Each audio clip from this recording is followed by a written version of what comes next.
What's going on, guys? It's Lark here.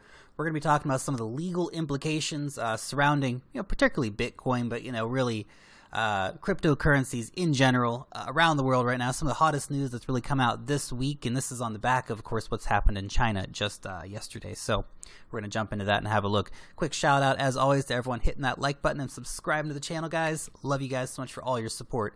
And of course, quick disclaimer, this is not professional financial advice. This is just me blah, blah, blah on the internet about my absolute passion for everything crypto. So let's get into it.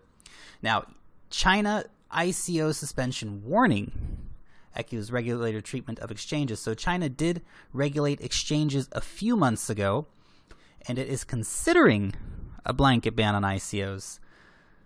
Hasn't happened 100% yet, but it's coming. It's coming. And I don't think we're going to see a blanket ban. We might see a temporary blanket ban on ICOs, though.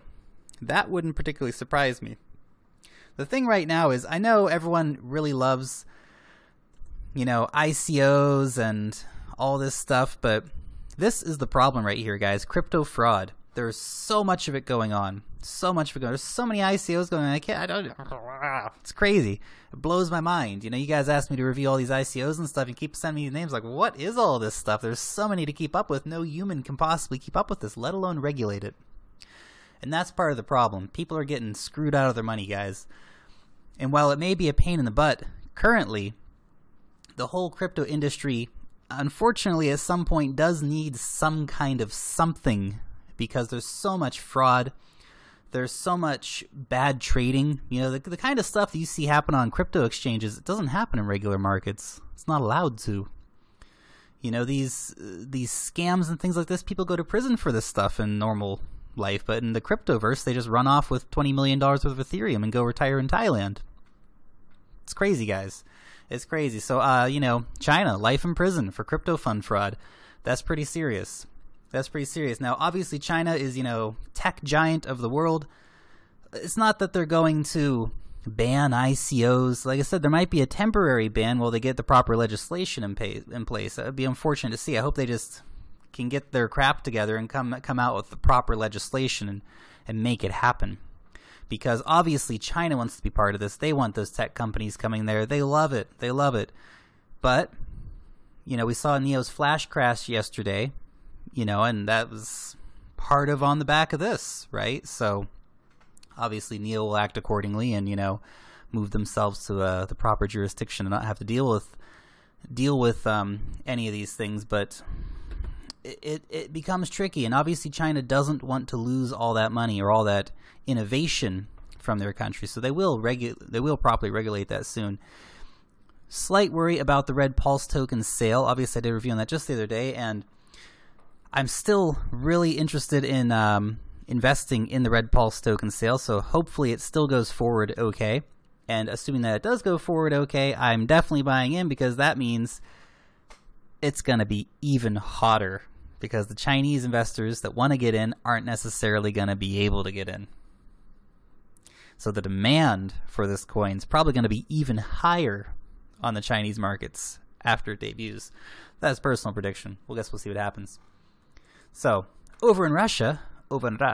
Okay, so Moscow Stock Exchange prepares to trade cryptocurrency. Yay! That's great. Woo! Very exciting. Deputy Finance Minister. Cryptocurrencies are like a financial pyramid. He further goes, I said qualified investors, not private ones.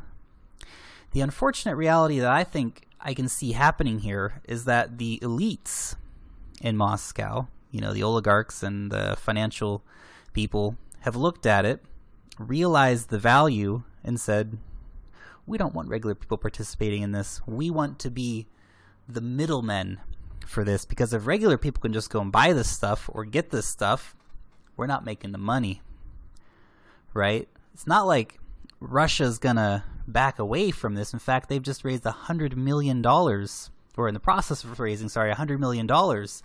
They want to get 30% of the global Bitcoin mining hash rate power.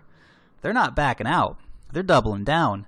But the top elite want to control it, which is unfortunate. It's unfortunate. You know, Bitcoin's for the common man. Well, actually, maybe not Bitcoin. Bitcoin is, you know, being bought up by the banks and governments and all this stuff at a crazy rate. So really, guys, get your Bitcoin. Get your Bitcoin if you haven't got it already, because, you know, it will become rarer and rarer as the prices go up and up and up. And, you know, countries like Russia and China will just have, you know, flash sticks full of Bitcoin sitting locked away in banks, you know. Bitcoin will become very rare in the future as it gets locked away as an investment tool. You know, I don't know if it will be the global currency that we'd like it to be. Other coins may have to step in to fulfill that role. But I suppose time will tell. Time will tell. But that's what I see happening over there in Russia. So that's unfortunate, you know, that they are going to be trading it, but it's all going to be centralized. So, and of course, they may just simply be worried about the competition that these cryptocurrencies may hold to their own desire to create a state-backed cryptocurrency. Tricky. So, Singapore, of course, is looking at regulating ICO sales as well. Regulation. I said this is not a bad thing, but, you know, the Wild West times of, you know, a few months ago may be over, guys, and it's not a bad thing. It'd be good to stop the hackings and to stop, well, not that regulation will stop the hackings necessarily, but it'd be good to, you know, have some regulation on the industry overall. This is one that I liked. National Bank of Ukraine wants to clarify its position. The only currency of our country is the hryvnia. But, you know, the status of Bitcoin's complicated. Yes. Again, you know, read that. I don't know about Bitcoin. And there you go. 3 Ukrainian lawmakers declare 47 million worth of Bitcoin. Come on, guys. The hypocrisy. Oh, it stinks. And this isn't an Eastern European problem. I love Ukraine and Russia. This is some of my favorite places in the world, but WTF, guys. Again, let's all get a bunch of Bitcoin, then pass laws saying no one else can have it. Right. Okay, onwards and upwards. Vietnam plans to legalize Bitcoin by 2018. Nice, Vietnam. I dig it. That's good stuff. Okay. Even before the most recent discussion from the SEC came out, is that some Americans were already being banned. I just liked this line down here. Debate ensued on whether Monaco Visa was a good gamble, but one category of investors didn't have to worry. Americans. That's because Monaco Visa, like a growing number of other foreign ICOs, refused to deal with U.S. citizens. That's effed up, guys. That is effed up. Okay. And, of course, SEC details reasons for ICO suspensions, warns about pump and dump. Look, hey, they are right. Again, this is the same thing I said about China. It's not that the SEC is the bad guy. It's not that, you know, yeah, Uncle Sam can be a bit of a dick sometimes. Everyone knows that. But it's not that they don't want to make money, they don't want to see you make money and all this stuff. I mean, yeah, you could conspiracy theory it away, but really it needs to be regulated to some extent because of the bad ICOs, because of the scam ICOs, because of all the craziness that happens out here in the crypto space, guys. And it's hard to keep an eye on sometimes because there's so much craziness happening in the crypto space, but it does happen. It really does. You know, it's a wild west here, man, and you know, slowly that Wild West is getting put into pastures. But there's still so much money to be made in this market, guys. So much money to be made. It's crazy.